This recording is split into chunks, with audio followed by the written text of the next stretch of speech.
I'm on a plane right now, not literally, but stay with me, because there is a feeling that exists specifically on planes that I don't think exists anywhere else. A feeling that I have come back to many times in my life when I needed to understand something about where I was and where I was going.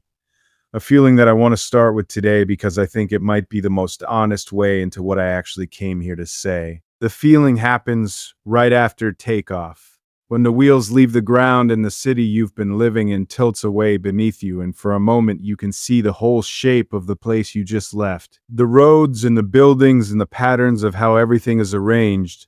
And from that height, it looks different than it looks from inside it. From inside it, you can only see the immediate, the next block, the next meeting, the next problem. From up here, you can see the whole thing, the shape of it, where it sits, how it connects to everything around it. And there is this specific moment right in that transition between ground and sky, between the life you just left, and where everything gets very quiet inside you. And in that quiet, you know things. You know things you couldn't access when you were in it. When the noise was constant and the demands were immediate, and there is always something requiring your attention right now. In that quiet, in that altitude, things become clear.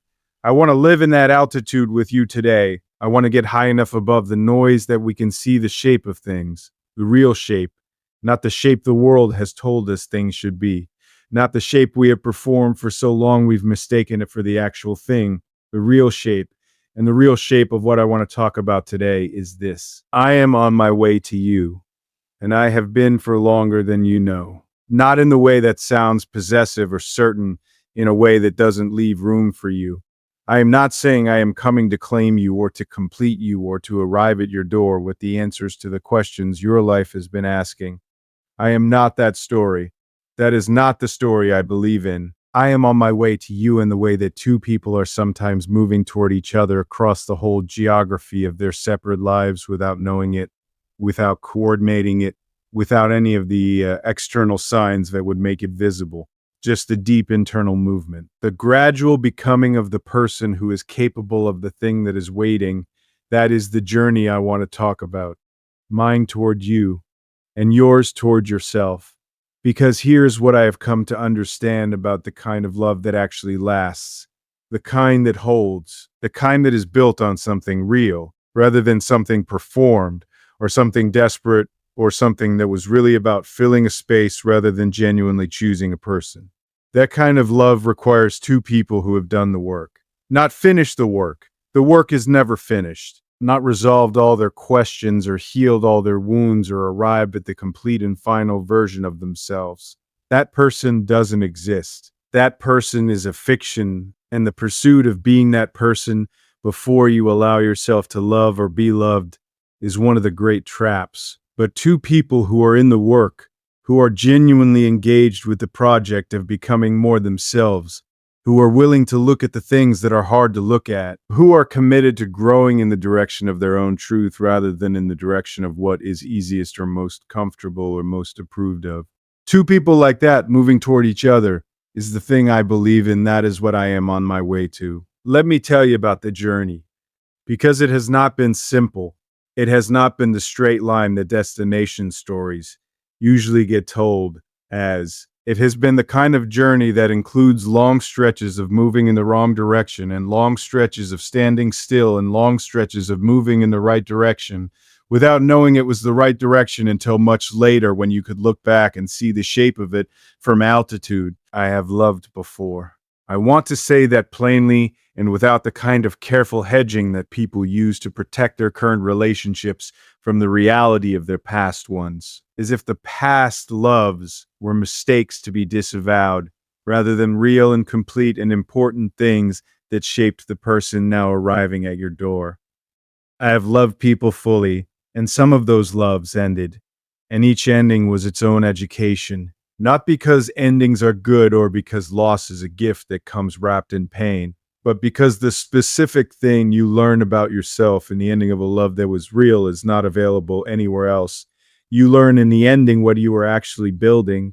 You learn what held and what didn't. You learn what you brought to it that was genuinely you, and what you brought that was performance or fear or the old wound expressing itself in the present tense. And if you are honest with yourself in the aftermath, if you resist the temptation to simply cast the story as the other person's fault, or as your own fault, or as the inevitable result of incompatibility, if you look at it with real honesty, you learn something that you carry forward, and something that makes you more capable of the next love, more clear about what you are actually offering, more honest about what you actually need, more able to recognize the difference between the love that fits and the love that you are trying to make fit, because fitting feels like success even when what you have built is the wrong shape.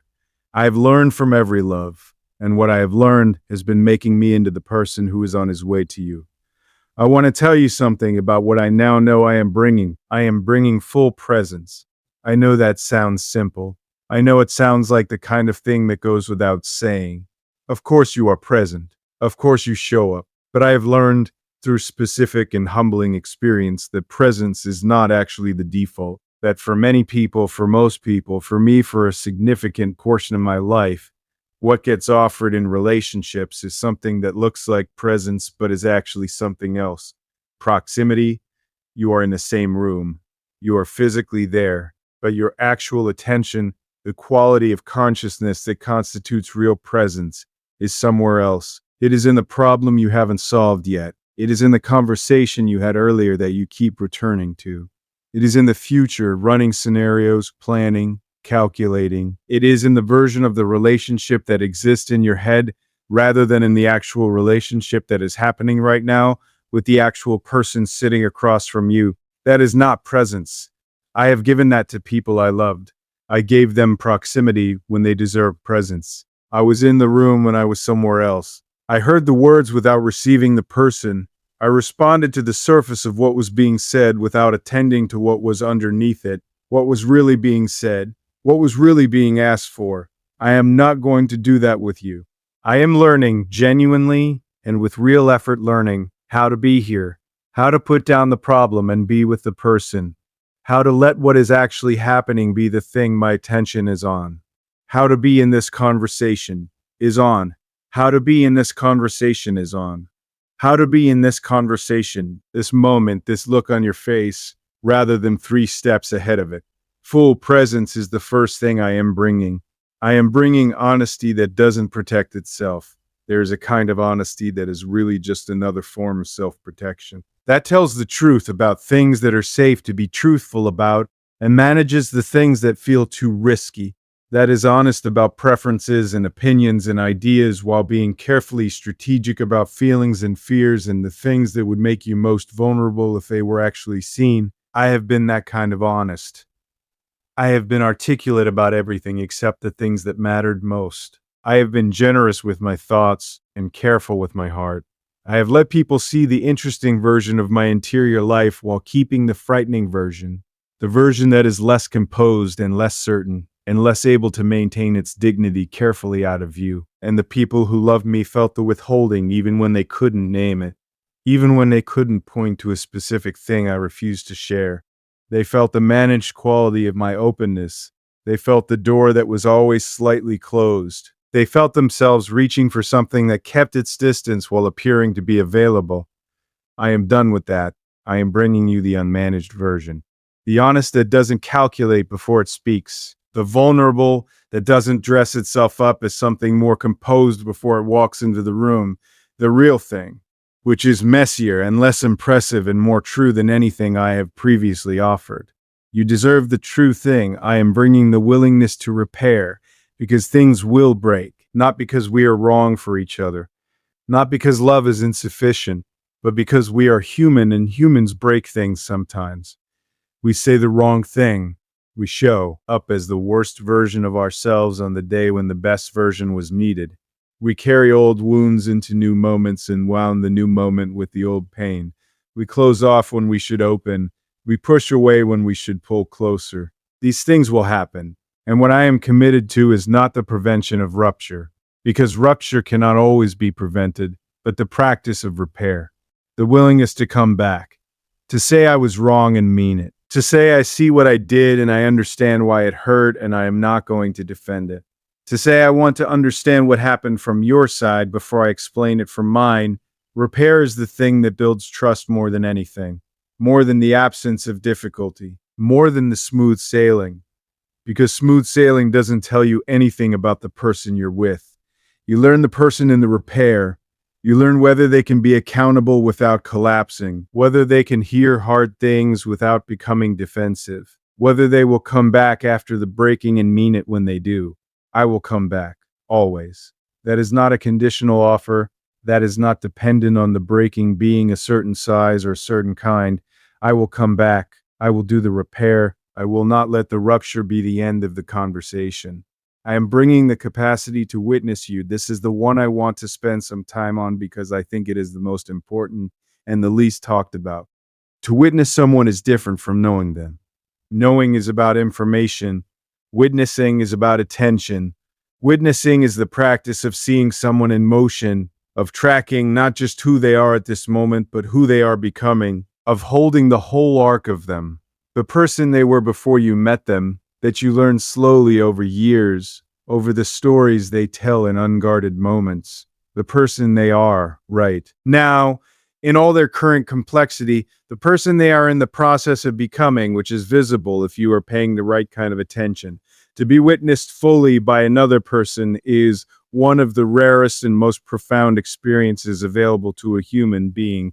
I have not always been capable of it. I have been capable of seeing people, of noticing things about them, of being perceptive in the ways that actors are trained to be perceptive about human behavior. But seeing is not witnessing. Seeing is observation. Witnessing is commitment. Witnessing requires being present over time. It requires the willingness to update your understanding of a person as they change, rather than holding them fixed in the version you first encountered. It requires caring about who they are becoming at least as much as you care about who they have been. I want to witness you. I want to be the person who holds your whole story. Who knows with the intimacy of long attention? The chapters that came before we found each other. Who understands why you are the way you are, not in the reductive sense, not as a case study or a set of patterns that explain you, but in the generous sense. In the sense that knows what it cost you to become this person, what you navigated, what you survived, what you built from the wreckage of the things that didn't survive. I want to look at you across a table years from now and see not just who you are in that moment, but the whole person, the whole extraordinary, hard-won, completely specific person.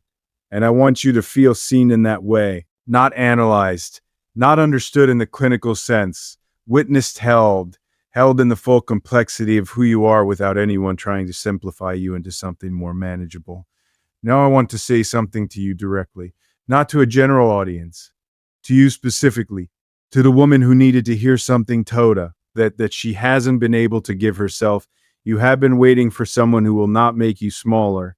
I know this about you, not because I know you yet, but because it is the thing that the women I have known, the women I have known, the women I have loved, the women I have watched navigate the world with the specific combination of strength and vulnerability that is particular to women who have learned that the world is not always safe for their full selves.